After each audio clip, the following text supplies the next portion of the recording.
Let's go ahead and settle into a comfortably present seated position, the weight resting appropriately, which is to say, falling through the body, out of the body. So even if you're lying in bed, people tend to hold themselves up away from gravity. They push themselves away from the resting place for some reason. Sometimes because their posture is bad, and if they collapsed completely into the bed, they would suffocate. So they maintain some kind of tension.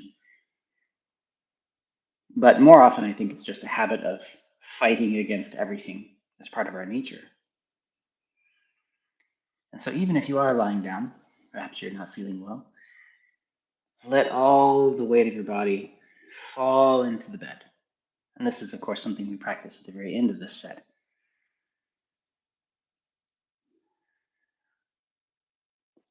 If you happen to be vertical, either standing or seated, that falling through the body happens into the ground or into the chair.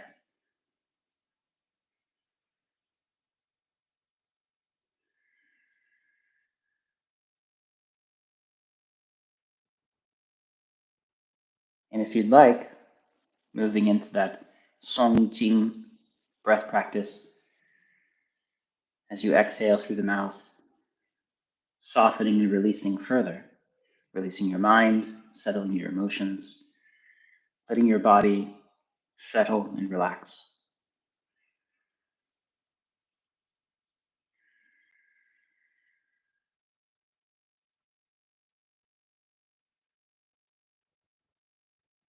As you inhale, your mind is clear, your body fills with stillness.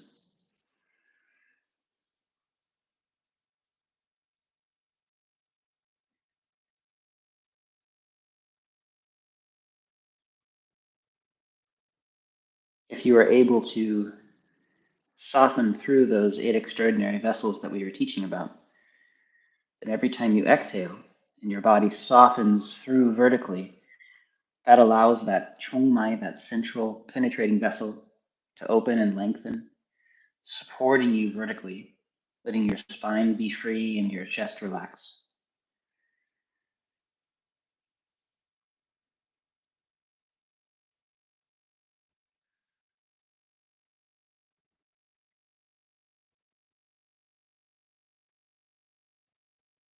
So as you exhale and soften, it's almost as though you become longer, taller, because your draping in that space through the middle is free to lift you up.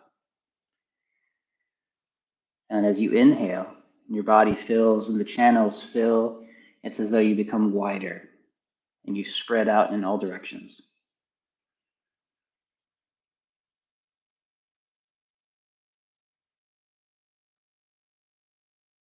And that is opposed to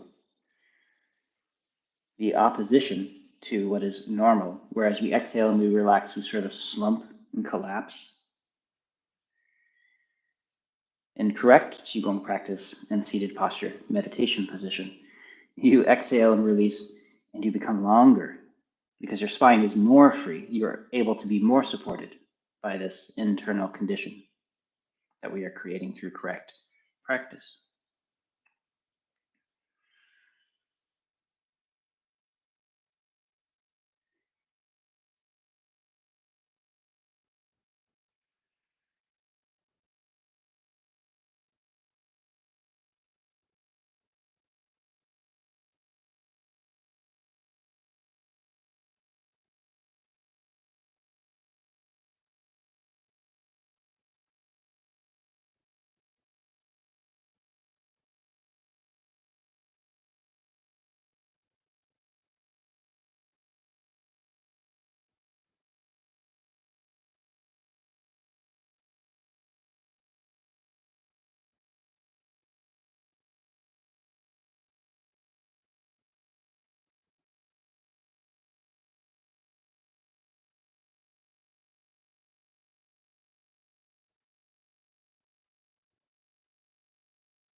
And as I was mentioning yesterday and the past couple days, now that we've moved into the second half of this set, and we've done all of this groundwork over the first 50 days,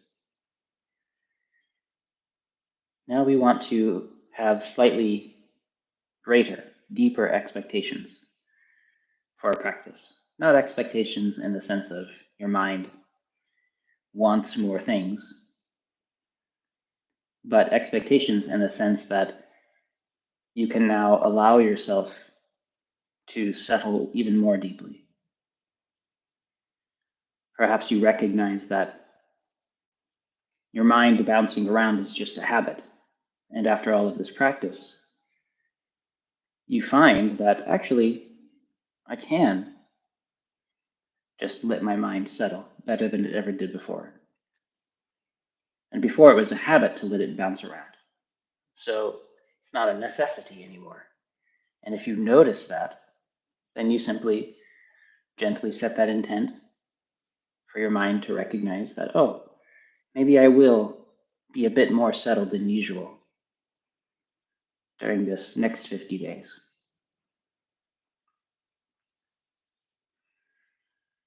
Sometimes bad posture is just in a habit because you didn't know that you could relax more deeply. And so now as you check in after 50 days of practice and you say, gosh, actually I am softer. Actually my posture is better. Maybe I can look for this deeper quality that this crazy guy on the internet is talking about.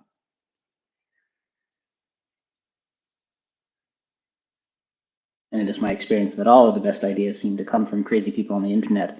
So I'm going to allow myself to let go even further.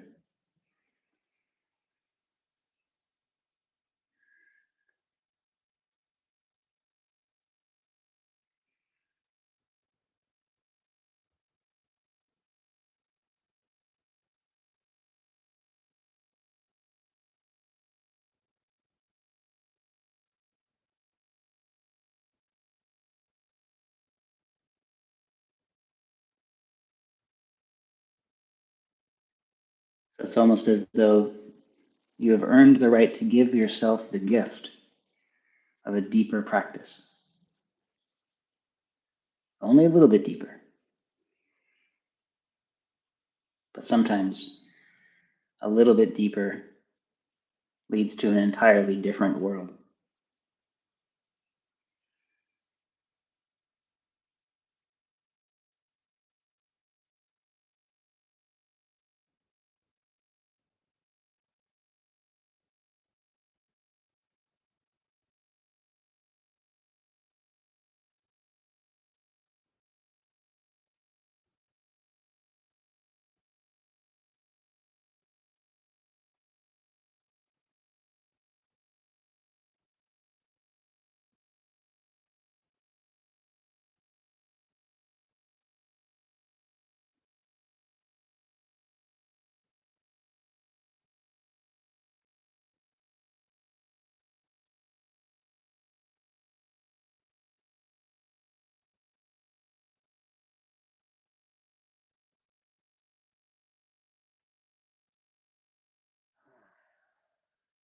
Taking your time, relaxing,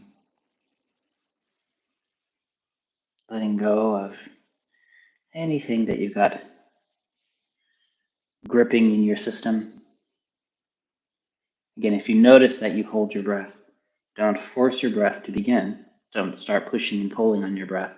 Instead, look for that quality that is gripping the breath and let it go. If you notice a tight spot in your body that's just holding and holding, often when people first start sitting, it's somewhere in the upper back. And you're holding yourself up and your body doesn't know how to let go. And so you find the mental containment field, this locked intention in your body, something that it tried to move and it stuck, got trapped in there. And so you feel around it and you soften the way you're feeling about that space, and it's much more likely to release.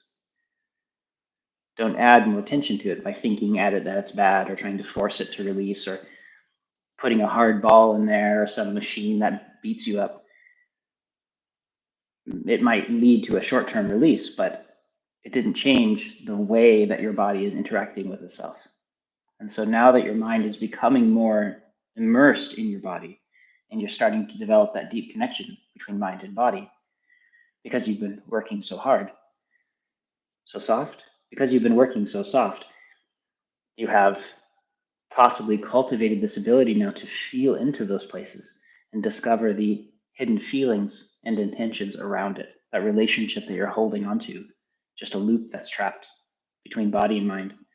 You learn to soften that the way you do a release of the held breath.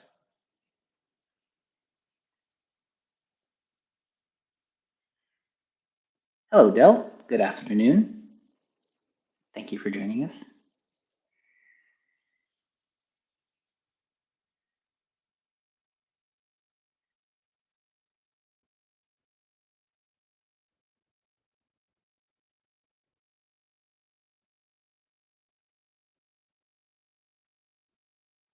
So I'm going to take my headphones off as we move through the head, neck, face.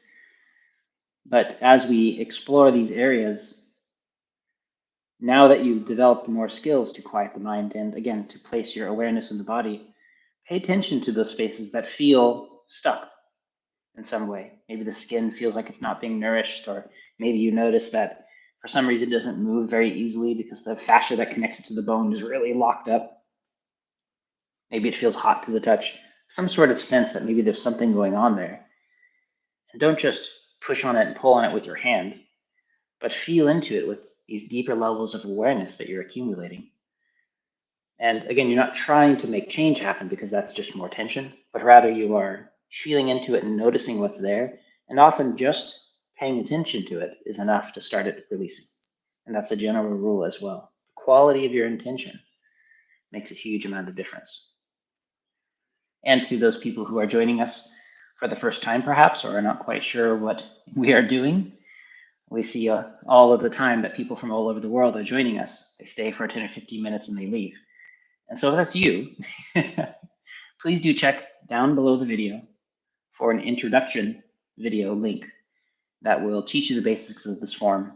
And once you know what in the heck we are doing, you can always feel free to come back and join our live class.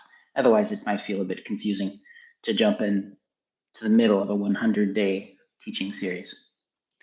So I will take my headphones off now. Please stay relaxed.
The Raven Chi is strong up here today. These headphones probably block the sound out, but there's a lot of croaking, quacking all around as they click and talk to each other from all directions. I wonder if they're eating the little fresh buds that are appearing everywhere. So beautiful. We have a lot of plum trees and cherry trees up here, and they get the tiny little round white buds as the leaves are about to spring out. Mixed with that and those tiny droplets of rain that sit on them after the rain has stopped. I'm living in this bejeweled, crystalline space. So beautiful.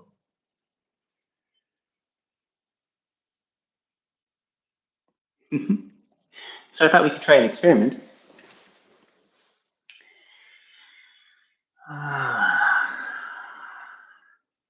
Pick a hand, doesn't matter which, and move your awareness from fingertip to fingertip. Maybe from small finger, ring finger, middle finger, pointer finger, thumb. And what you want to do is notice that often there's a lag between your intent to move your awareness, to how fast your awareness moves, and then once your awareness jumps to a spot, your ability to feel that spot will probably have this lag time. It'll take a second and you go, oh, there's the feeling, whatever that feeling may be. And what you're exploring with that is this relationship between the mind, the intent, and the chi flow in the body.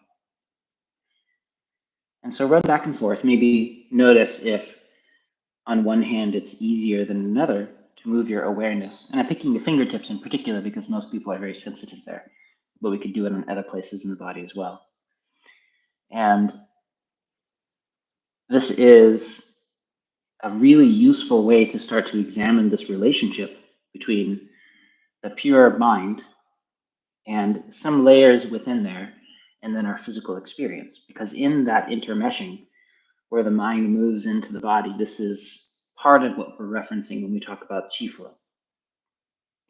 And so coming to understand that is really important. I spent a good part of yesterday just for fun doing a bunch of research into psychoneural immunology, which is a really fascinating realm where how you think and how you feel has a direct impact and outcome upon your immune system response in measurable ways. And it's Western medical science starting to understand that bridge and that connection. And we use different terms in that world, but it's all chi flow. And so all of these realms are starting to finally find their way closer to each other as they pay attention to the direct relationship. But it's something you can find as well physically, experientially. And so one thing that I'd like to help you do is pay attention to that lag time, that connection, how things change. And if you were to sit and just place your awareness on one fingertip, for instance, and observe how sensation changes as your awareness rests there, how your mind reacts, what things are happening in your body, your breath. And that can make a really big difference in coming to understand those links. And so, because part of what we want to do is learn this relationship, and somebody recently asked for a review of the channels, just very quickly. Lung channel to the thumb through here is related to the large intestine channel, the index finger, second finger. Third finger is pericardium channel running up the inside here. Fourth finger is the San Jiao, triple warmer, running this direction up the arm. And then 2 on the fifth finger, the small finger, heart channel, running up toward the armpit, and the small intestine channel running up toward the shoulder blade here.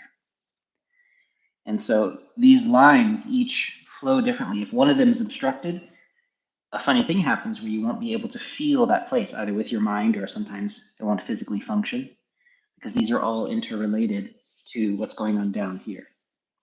And so fascinating bit of study within yourself. It's a thing you want to not just read about, but to find.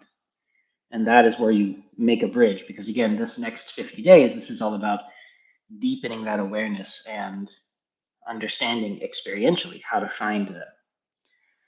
And so as we move through this next set here, and we start softening through the shoulder and down the arm, remember, just make a note inside about how long it took for your awareness to move around, how it improved after a bit of practice. And what we can do here is, as we release this layer as it travels down the body for the hands, at the end of that, we can do another test. And you can see how quickly your mind and body manage to sync up, how fast this chi flow occurs, and see if it's different after your practice.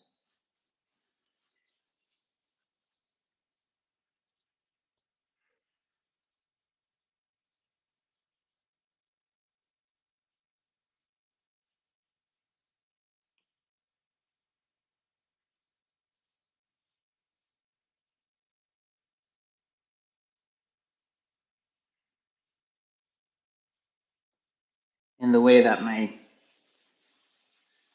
woodworking instructor spent years not teaching me to make specific things, but to become a carpenter. All we did was work on skills of seeing straight lines and interacting with things in a different way. And ZhiCheng doesn't want to just teach us methods of, oh, do this practice, but he wants us to see and understand the way that the ancient Taoists saw and understood. As we do these practices, it's fine to just do the practice. But at some point, especially for a simple practice like this, you can start to notice the impact. And you can start to change things to make that relationship and that change better, more available.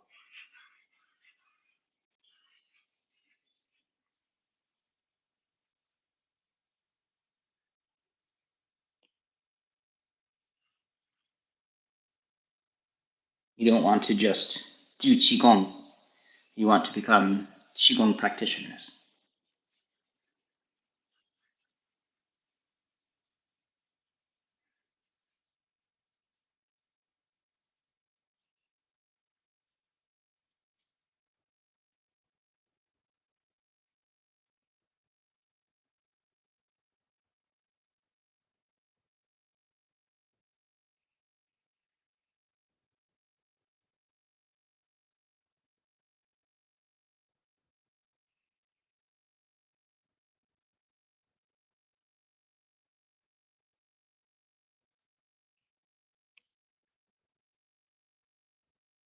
Again, gently raising or deepening, depending on the metaphor you like, the level of your practice at each of these locations. Don't just wiggle your fingers around.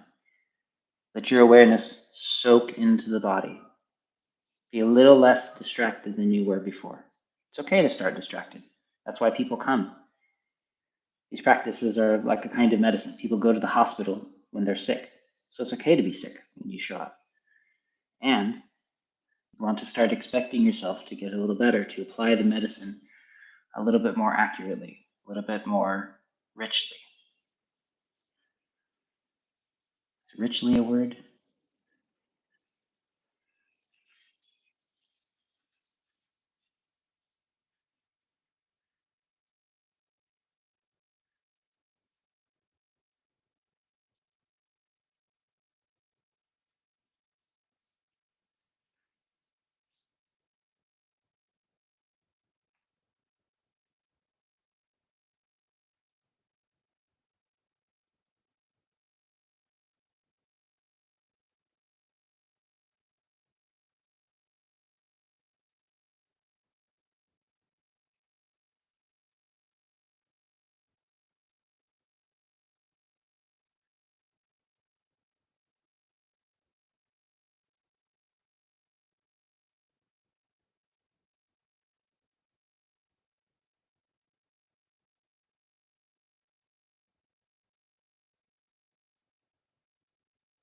So I'm noticing in my body, again, just to point out a kind of mechanism of practice, that this point here, large intestine 4,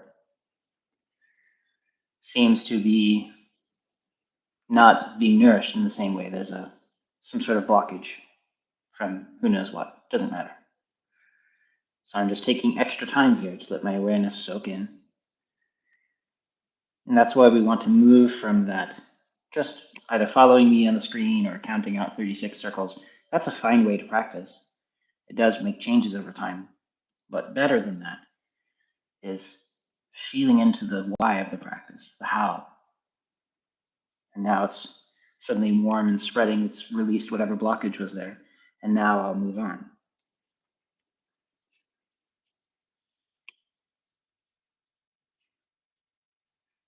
And probably just the way life is as I get older, or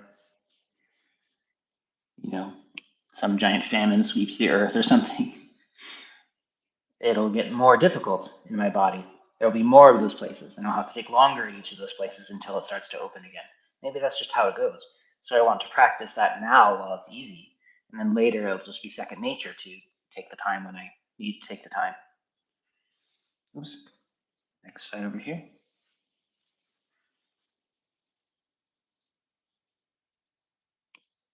Continuing to soften your hands.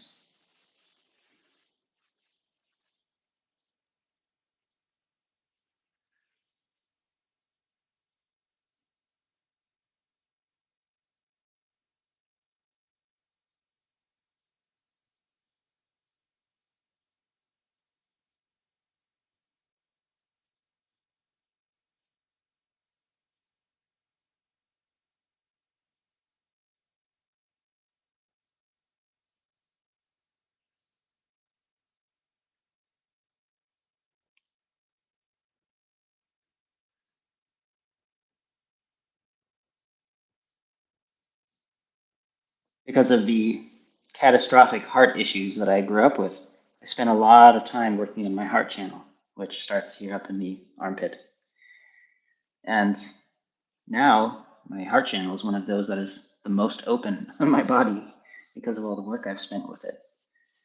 And it's funny that it's usually our weaknesses that become our strengths, because those become those areas that we focus in on. We become specialists at healing. And so I spend less time now in this heart one place, but perhaps you would want to spend more time there.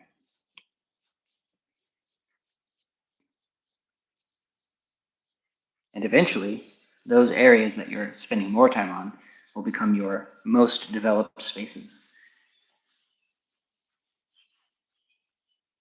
The way that for me, verbal communication, well, any kind of communication, was possibly one of the things I was the worst at. I worked a lot on it, and now it's somehow become a strength, which is very funny for me.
Your awareness soaking into your body.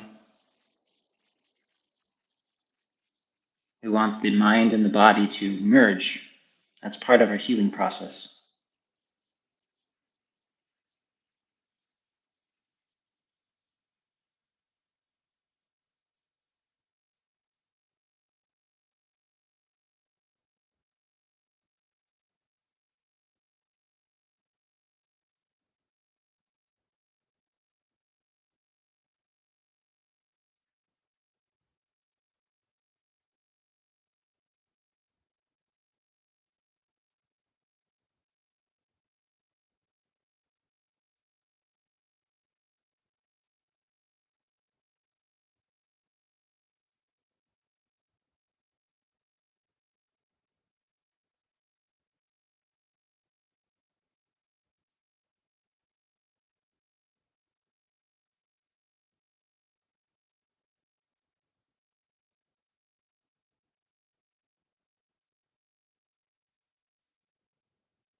Continuing to soften.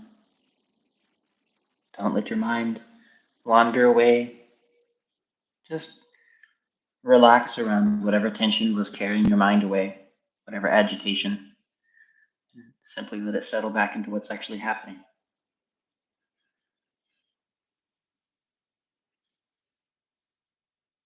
And it's a fascinating thing, this idea that your weaknesses become your strengths. If you were to examine whatever it is that you feel like you are worst at in these methods, and recognize that there are ways to heal those things, and that at one point, that will be your greatest skill. It kind of changes the perspective about the art. You develop the medicine which heals you, and then you can share that medicine with others. And so if you find that, for instance, it's hard for you to become quiet and still,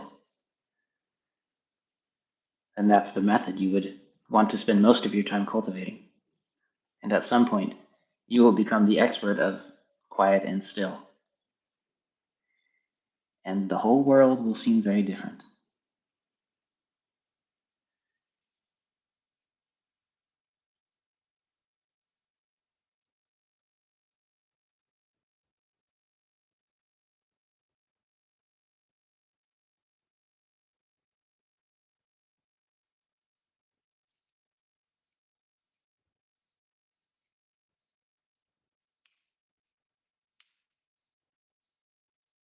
Softening all the way to the fingertips.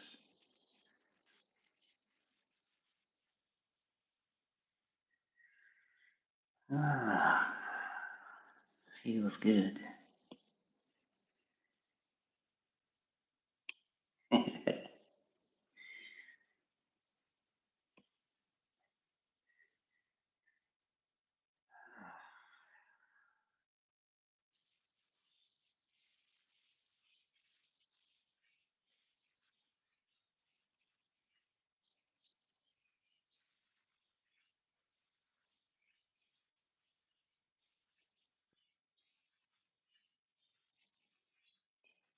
All the way around the shoulder and back. Again, if you find this tiring, then simply break it up into smaller pieces. Take moments of breaks. I'm trying to get better at including these moments of letting go in the form so that people are reminded to let go of any tension that's accumulating. But find that within yourself. Again, learn to listen to yourself. And if you notice that any particular method that we're using is exhausting, either learn to soften that method so it's not exhausting, or in the very least, just take a break, shake your arms out, wait until ease comes, and then continue. But eventually it gets easy. You don't need to push it. Pushing it just makes you better at being tense. Instead, get better at being soft.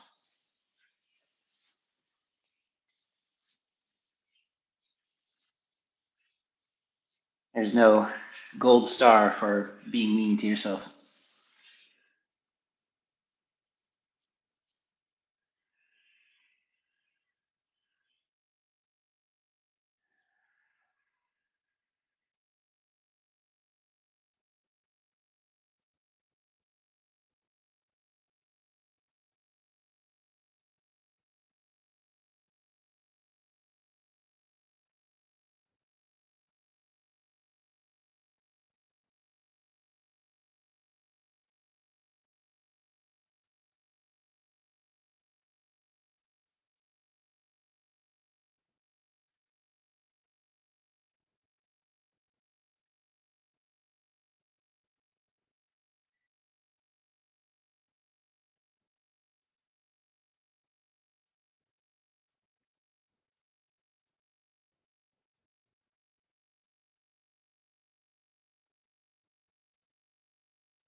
So now let's try that experiment again.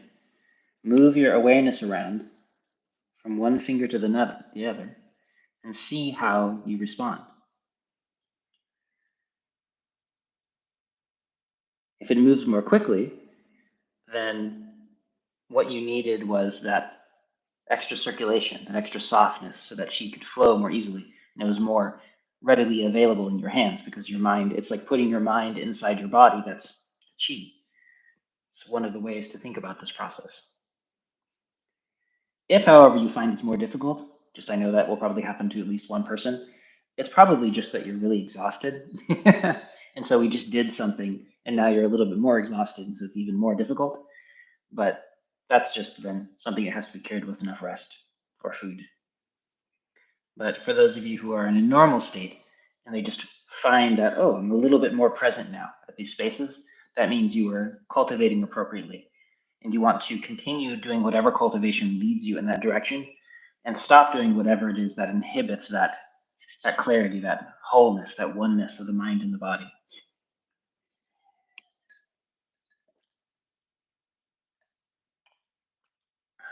In fact, for me, some of you already know this story, but drugs have never been a part of my path, my personal path. Although I've experimented with the various drugs because I'm around it so much, especially as a jazz musician. And so in my life, I tried, for instance, marijuana twice in my life, both for health purposes, because I was so very sick, I was willing to try anything. And both times, what I noticed was that example that I'm giving of, oh, my intent goes here, and instantly there's Qi flow here, and I can feel it, and I can dive deeply into it. And that oneness between the mind and the body that I worked so hard with Qigong and Tai Chi to develop. After I'd tried marijuana, just normal usage, it interrupted that process for weeks. Weeks afterward, I was still complaining to my friends because we were training together every day. And I'd move my awareness somewhere and there'd be this lag time. And then my awareness would sink in. Sometimes just seconds and seconds later, which was a lot for me after practicing for so many years. And after that, I was terrified of coming anywhere near those kinds of drugs because they were so damaging to that aspect of my nature. And I don't know if it impacts everybody like that, but it is a caution that I would share with people because it was a direct experience that I had. So at least for my body, that was bad medicine for the kind of healing that I was trying to cultivate, this kind of thing that I'm sure that you are experiencing as we practice this. And if anybody feels like sharing the results of their experiment after class, either through email or if you want to put it in the comment section, then we can chat about it afterward.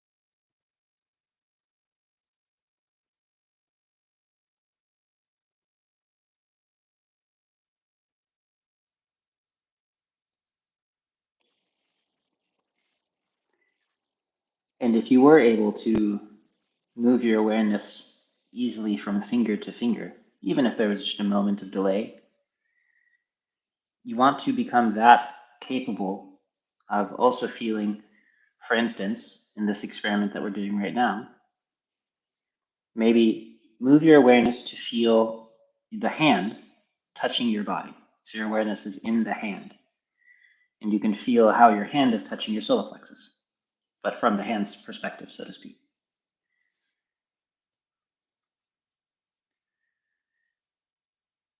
And then notice that you can change your perspective so that you're feeling the skin from the perspective of the skin being touched by the hand. So your main attent, your intention, is resting in that space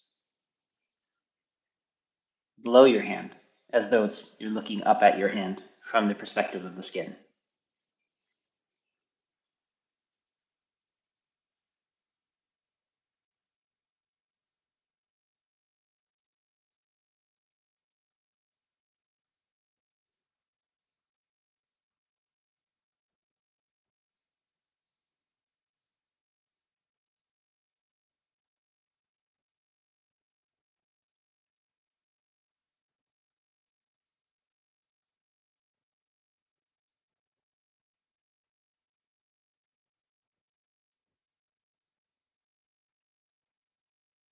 And then eventually, if you can switch between the hand and the skin perspective, so you use kind of strange words for a normal experience, you also want to be able to switch your perspective to feeling that space not on the surface of the skin, but the space just beneath the skin, on top of the muscle.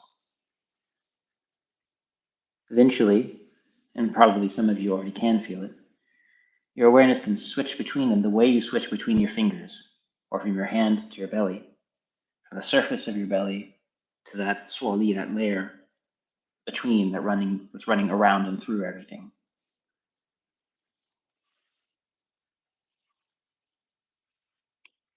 And if you cannot yet do it, then that is a new layer for you to begin developing.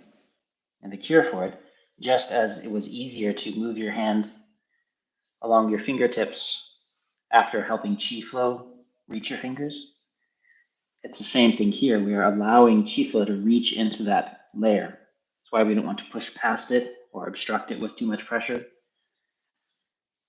Instead, we are nourishing that layer, and your mind can then begin to sink into that layer. And your channels become full.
If your mind wanders away,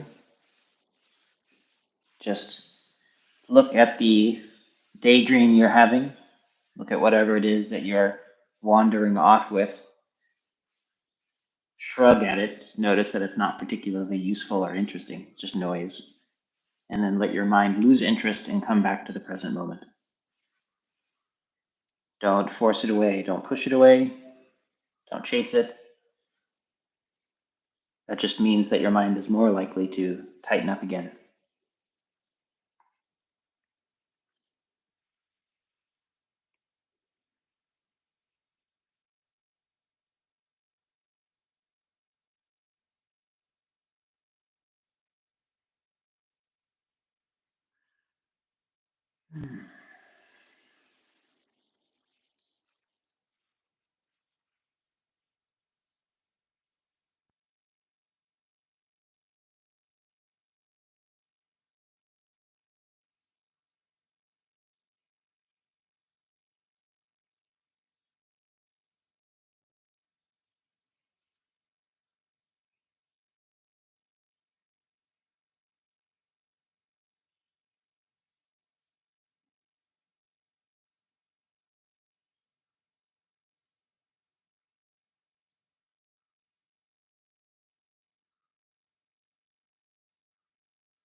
And so again, just as a practice recalling the channels, the spleen, or maybe start with the kidney channel, the bottom of the foot, runs up back of the leg. Spleen channel runs from the inside of the big toe, runs up this part of the leg. Liver channel running up. Stomach channel, second toe, running up and up and up, all the way to the eye. Fourth toe, gallbladder channel, runs along the side seam of my pants here, all the way up through here actually. And then the urinary bladder channel runs up the back of the leg and up along the spine, all the way up to the eyes actually where we start. Very useful to memorize.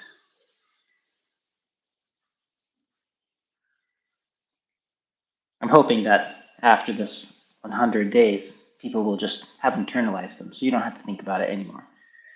In the way that for most people, if I talk about the kneecap, they just know where the kneecap is. Maybe if I say femur, some people pause for a moment, and hopefully they know that's this big leg bone. It's just useful to have a sense of the energetic anatomy at this layer of the body. And other practices that work on different layers, which we will probably do in the 100 days after this set is done. We'll work on different layers of anatomy because they don't always line up with these channels. But one thing at a time.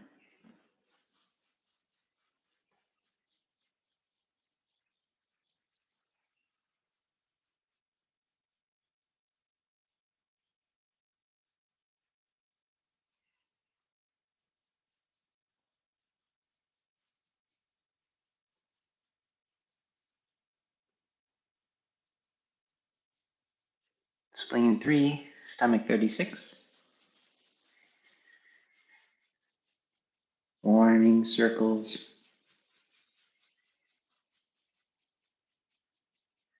And then I include gallbladder 34, a little higher up into the outside of that.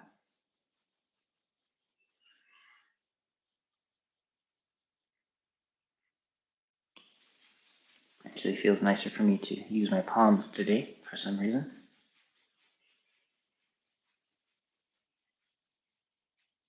You use whatever it is that feels the most soothing and opening to these points for you.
Softening through.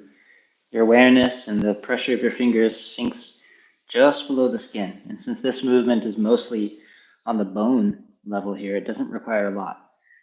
But it's as though if my socks were to reach all the way up to my knees and were falling down, and I wanted to pull up my socks without pulling too much on my pants. Something like that. This one to me always feels really good. Dredging the channels with your fingertips.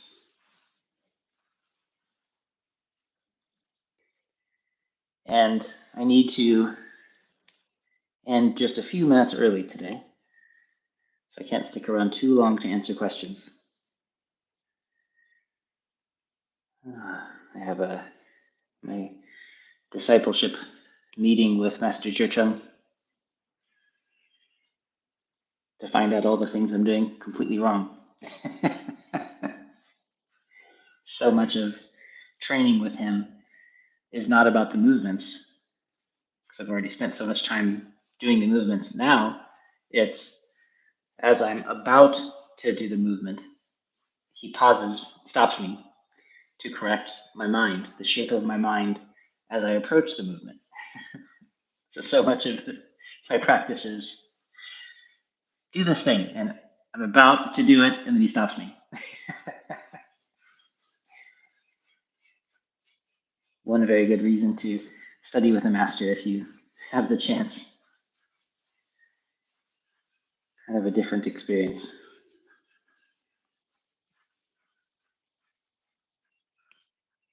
Because again, it's the shape of your mind that informs the shape of your qi and their intent. And that's, of course, what we're using to change and transform our body. It's as an internal art. It's one of the reasons that he has me doing the Guqin practice, for those of you who have seen that on Patreon, because it's, as a method, it's shaping my mind in a certain way that he finds useful for me.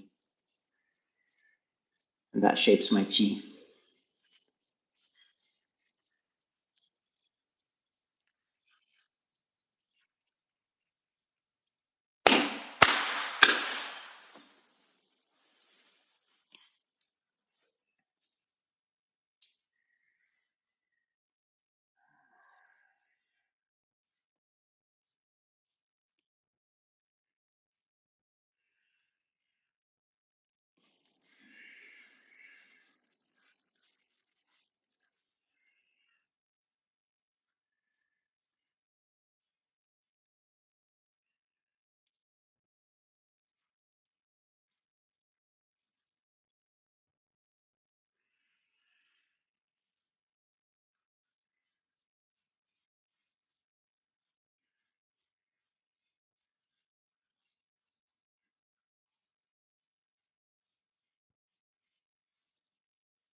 And remember, if you're having difficulty reaching your lower body,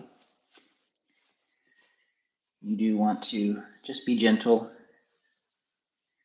And if you don't have someone to reach your body for you, then just place your awareness in these areas. Very quietly watch as they unravel and your awareness deepens. Especially if you have some good blockages going on in front of you. If you're carrying around the next generation of Qigong practitioners, you're doing your job. Feeding and servicing the next population of great masters.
So now that we've opened these lines, I'm going to stretch my feet out just so you can see them.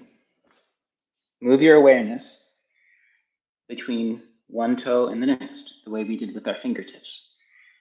See if it's possible for you to place your awareness on a toe tip, some spot on your toe, and then notice how long it takes from the idea of doing that to your awareness actually moving there, because it may like wander around a little bit before it finds the right spot. And then there may be a moment before sensation comes. And if you feel chi flow, then it may be a moment before chi flow reaches that space. And just take note of that delay. And part of the right direction to go are practices that will lessen and lessen that delay, where your awareness is just deeply immersed in your body. Eventually, it's the same pace. You know, your eyes move across something, and your mind is already there, and it lights up for a moment as your awareness touches it. You want your chi, your awareness, to permeate your whole body, like you're a sponge that's soaked in water. And at the moment, we're only doing this at this very superficial layer, but this is a very potent practice. And if you're having difficulty with a particular toe or a particular spot, maybe just one whole leg is different for you, you might try sitting in a different position. For instance, maybe your seated posture is obstructing the chi flow, or just the literal blood flow in your body. Because remember, that's part of the chi flow, the blood circulation. Or you're obstructing a nerve or something. It's all chi flow. And then you can do these various practices, either self-massage or just movements the way we're doing here, to start to wake those areas of your foot up. And then after you spend 2 or 3 minutes doing those practices, working on that particular line and channel, especially if you know which channel it's a part of, maybe you could just do another line of massage on those channels, and then see if that wakes that toe up to your awareness. See if it makes a difference. You could literally have a stopwatch and find out. It's actually a method that I use sometimes in the clinic. I wave a stick of incense over certain points at the ends of channels, and I count with a stopwatch to see how long it takes before somebody goes, ouch, and they feel the heat of that incense stick. And there are areas where it's 2 or 3 little passes close to the skin with my incense stick, and the person goes, ooh, hot. But on a finger right next to it, they may never feel it. Or maybe it takes 50 passes, and it's already turning red before they pull their finger away, and we say, oh, okay, there's a blockage there. But you can do that inside with your mind. And this is how we heal that. Very useful practice.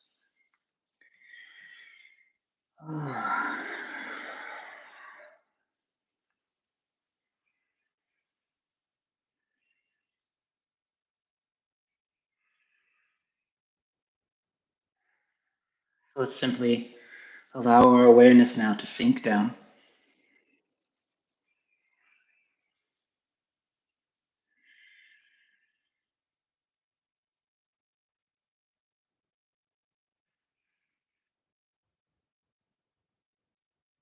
Feeling into that space between the navel and the spine. And again, if you aren't sure if you can feel more deeply, you can massage that spot a little bit, move your hands there. It might help encourage chi flow, which helps your mind reach that space. And very slowly, you allow your awareness to sink into the body. Everyone's skill level will be different, and most days it will be different. So just do what you can.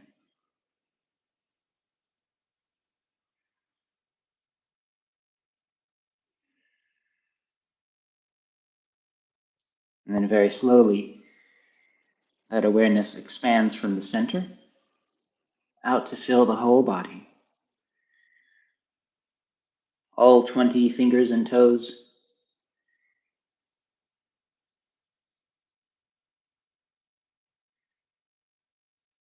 And then just beyond the surface of the body. And then beyond that into the room. But stay anchored in the center. So you're aware of the space around you. You can interact with it, but you're still anchored. You want to allow that kind of anchored state to become your new normal as much as possible. It will change your life. Thank you, everybody. I really appreciate you. If there are any quick questions, I'm happy to answer them.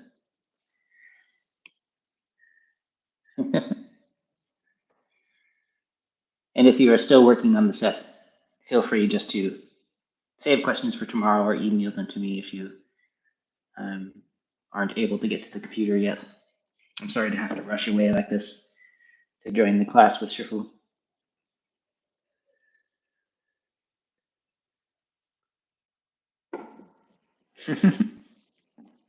Thanks, guys. I appreciate all these likes that are appearing.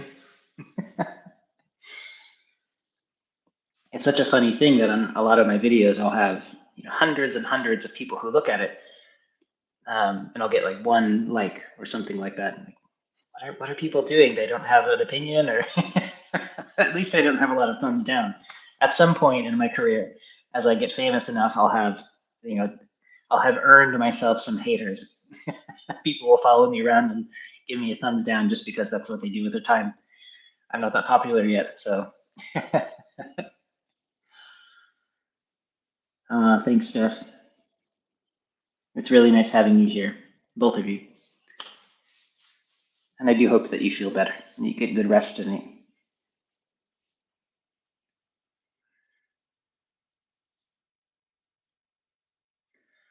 To start learning Taiji, Tai Chi Chuan. The Patreon videos should help learn the basics of the form. That's what I've been teaching, mostly just to a group of older retirees online. So the classes are kind of shaped for that crowd teaching online.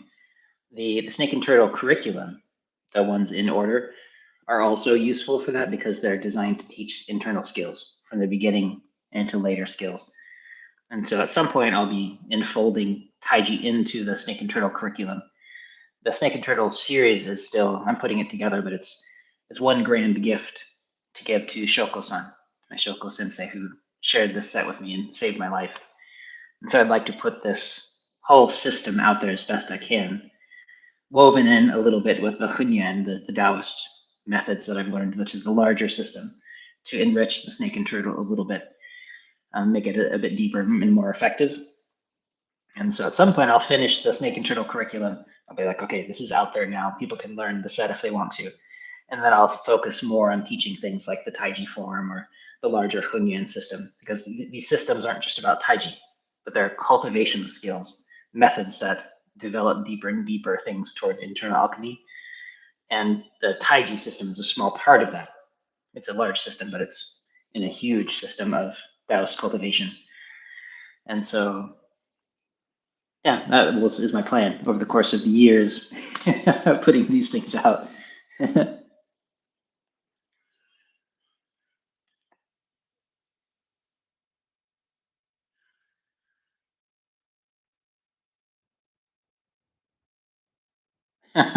Thanks. I'm happy to share as best I can online. Things like Xingyi or Taiji or Bagua, the three major methods that are of internal arts, they're very difficult to teach online because they're traditionally martial arts, and so it's really useful for any of these to be with somebody, to have them push and pull on you and to move you around. It's not really something you can learn on your own, but you can at the very least learn a lot of the basics that help you settle and help you cultivate, like what we're doing here. These are things that you can do on your own. And so mostly that's what I'm trying to teach, is the stuff that will actually give people something online. And then to the people who are training with myself or Master ZhiCheng, I hope to put out sort of adjunct practices. So here's how you remember what he was teaching, or here's this method for people who are already studying, push hands or something like that. These higher level skills as you become unified. And so, yeah, super useful. And so if you're busily traveling around and you're not anchored anywhere at the moment, and you want to study Taiji, Xingyi, Bagua, that kind of stuff, I certainly recommend coming up here and studying with Master ZhiCheng, not me. I'm happy to teach it. He gave me permission, actually asked me to teach. But, our skill levels aren't even on the same planet, let alone the same plane. So if you have access to the Super Master, he's just here. He's such a nice person. Right now I'm alone in the monastery. I'm here training someone came by to offer things on the altar. It's a special Daoist day. And she was here. She's like, where is everybody? Because you go to China, these places are bustling and busy, crowds showing up. And this is a very important place. This is, according to a tradition, this is the only recognized Daoist monastery in the Americas, recognized by the Chinese Daoist Association. And I'm here alone right now. Circle's in town teaching. I'm here holding down the fort. And so there is so much opportunity to study with these masters. People just don't know what they're missing. And ZhiCheng, while just being wildly healthy, is getting older and he's retiring soon. And so for anybody who wants to study with him, if he'll accept you as a student, because that's a whole thing, then I would recommend it before you lose the chance entirely. I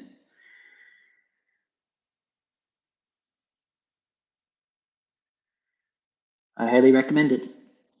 There are lots of people that like that traveling, studying thing, the free and easy wandering. I'm more of a live with a master, study with them a long time kind of person. Don't go out, just train all day. But I know there are lots of people that just like to travel around and do that. I traveled a lot looking for masters because I was looking for somebody good, but I didn't ever actually enjoy traveling. I've never enjoyed traveling, but I've traveled a lot just because I hadn't really found the right person. And so I'm very happy just to be here. And now that I'm here, I never go anywhere. I just hang out with Mel and Shifu and train, and that's it. And so for people that like to travel, I can certainly recommend a lot of good people. Yeah. And Del, you mentioned that you know Damien Mitchell, Memo. And so if you feel like going out to, I think he's in Switzerland right now, someplace like that, where you can visit his various schools in England and in Bali and I think in Switzerland. He's up there somewhere. And study the internal arts as well. He's got a lot of good teacher training things going on. And he's another person that also just likes to wander around and travel. So you find somebody that matches your character.